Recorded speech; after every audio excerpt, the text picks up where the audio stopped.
Bonjour les amis, aujourd'hui nous allons apprendre ensemble à interagir avec l'API Gemini de Google avec un script Python.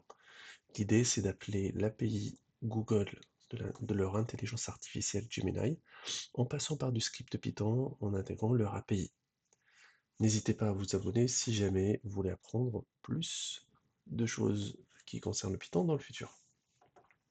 Donc première étape, il faut créer un compte dans Google AI Studio. Donc vous tapez Google AI Studio, vous créez votre compte, vous vous connectez. Et après, donc à partir de là, vous pouvez déjà commencer à interagir avec leur AI. Donc là, je vais mettre sur Python. Hop. Et on a pas mal de settings qu'on peut mettre en place. Voilà, là, on est en train d'interagir avec le modèle Gemini Flash, enfin Gemini Pro. Et nous, dans l'API, on va utiliser le Gemini Flash. Ça prend un peu de temps. Voilà, donc là, il nous explique tout le truc. Ça ressemble beaucoup à ce que fait ChatGPT, hein. Ils font tous à peu près la même chose. Donc ce qui nous intéresse, c'est d'interagir avec cette API en utilisant Python. Donc, première chose, il nous faut une clé API. Comme vous le savez, pour appeler une API, il faut, entre guillemets, un moyen sécurisé d'authentification. De dire, moi je suis cette personne-là et j'ai le droit d'accéder à cette API. Et donc il nous faut cette clé. Donc on vient ici, j'ai déjà une clé, mais je vous montre rapidement comment créer une autre. Bon, il faut créer un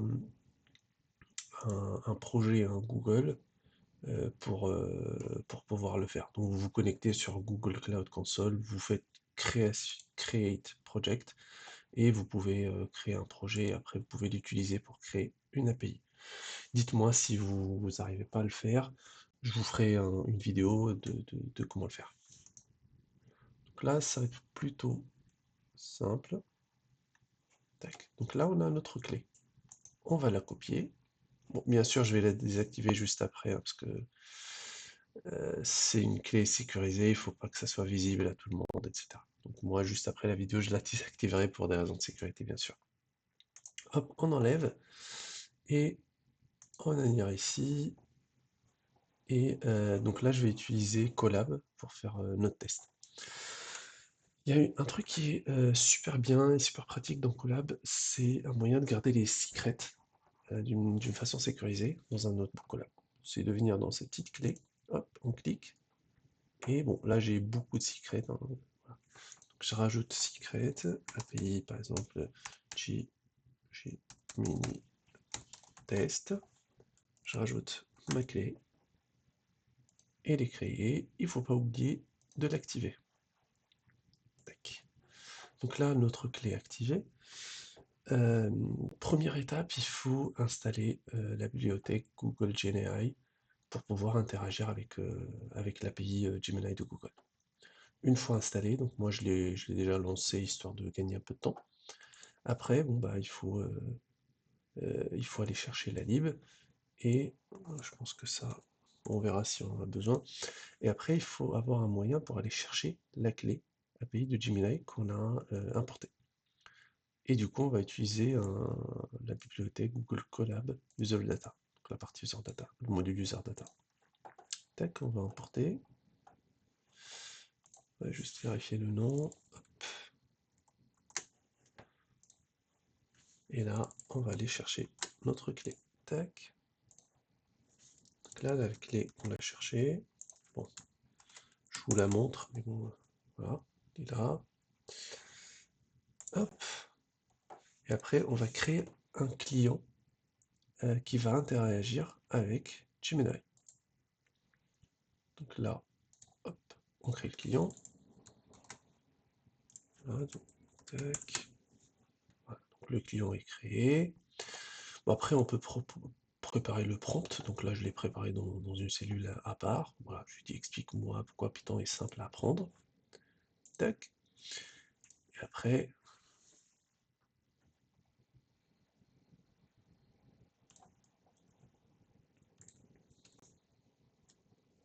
Donc là, je vois bien que le types est nécessaire, donc il faut l'importer. Tac. Donc de generate, on va importer types. Et là, en fait, on va créer notre appel API à notre modèle. Donc là, on lui dit, donc on a un client Gmail qui a été créé et on va se baser sur un modèle pour générer des contents. On lui dit quel est le modèle. Donc moi j'ai utilisé Flash, mais vous pouvez utiliser Pro, comme hop là. Donc là vous avez la possibilité d'utiliser Flash, Pro, enfin tous les modèles qui sont là. Après il y a des modèles qui sont payants, donc il faut faire attention. Donc là moi je vous montre la partie gratuite. Il faut lui donner le prompt et il faut lui donner de la configuration. Ça, je vous ferai une vidéo peut-être un peu plus longue où je vais vous expliquer un peu les différents paramètres qui sont intéressants. Parce que là, par exemple, je lui dis, euh, j'ai désactivé le mode thinking. Parce que le mode thinking, il va aller en profondeur pour réfléchir, entre guillemets, avant de donner une réponse. Ça prend beaucoup plus de temps, mais ça consomme aussi du budget, donc des tokens. Et à savoir que l'API Gemini de Google, elle est gratuite jusqu'à 1 million de tokens. Donc on ne peut pas aller plus qu'1 million de tokens. Et du coup, si vous activez ça et vous mettez un budget très haut, bah, rapidement vous allez consommer la partie gratuite et du coup il faut payer. La température, c'est jusqu'à où le modèle il peut innover entre guillemets. Il faut faire attention, enfin mettre un truc très bas ne permet pas au modèle de vous répondre d'une manière innovative. Mettre très haut, vous pouvez tomber dans des hallucinations du modèle. Voilà, après, il y a d'autres choses. Voilà. On pourra regarder ça dans une autre vidéo. Donc là, je clique. J'ai pas importé les types stack. Et là, on va attendre la réponse. Je profite pour peut-être vous montrer la documentation. Voilà. Et là, en fait, on a tout ce qu'il faut pour comprendre comment faire. Et ce qui est intéressant,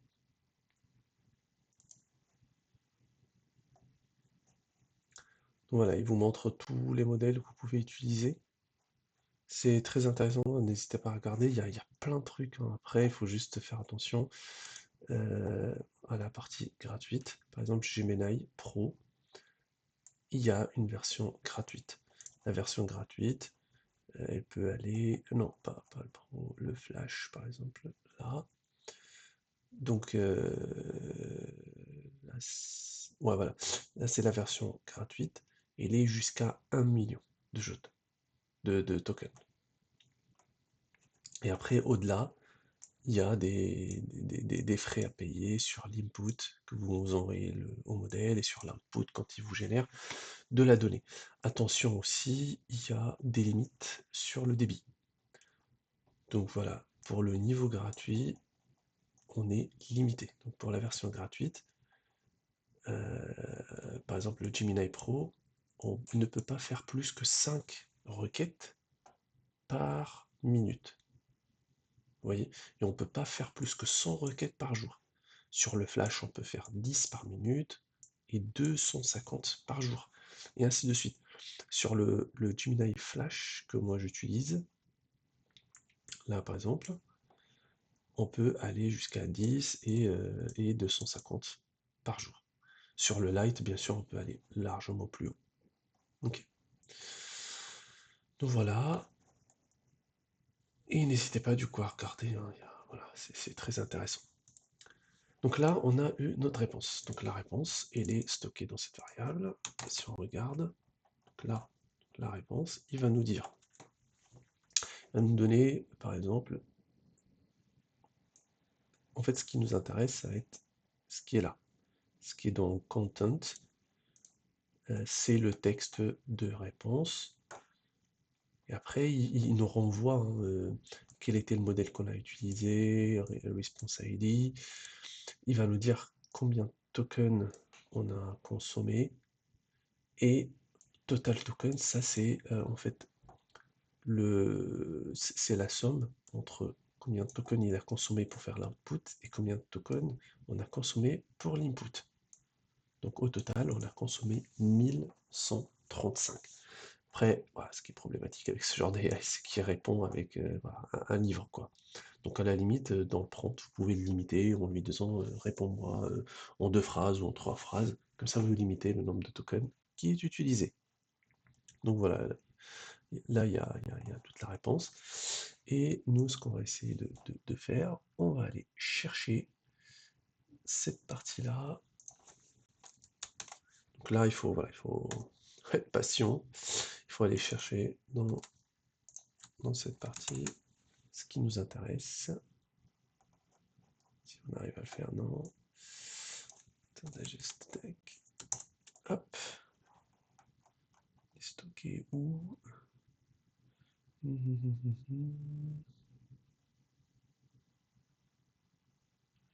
Donc là, on a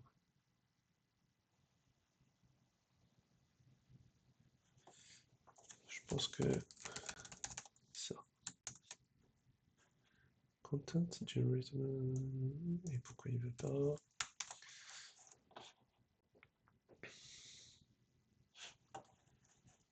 Tac. Bah, on va regarder hein, dans la doc. Hop. Plus simple, ça fait un moment que je ne l'ai pas utilisé. Bon voilà, c'est la response.txt.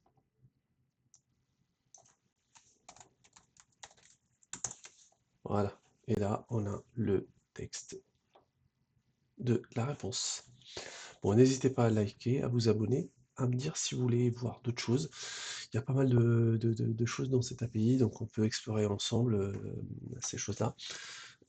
À noter que c'est un des éléments que j'utilise pour l'automatisation de notre chaîne YouTube d'apprentissage d'anglais. Donc il y a toute une série hein, où je vous montre ce défi. On a mis le défi d'automatiser une chaîne YouTube avec des scripts Python et de l'IA. Et le défi est de gagner entre 50 et 100 euros à partir de 6 mois de publication. N'hésitez pas à regarder si ça vous intéresse. Merci et à la prochaine vidéo.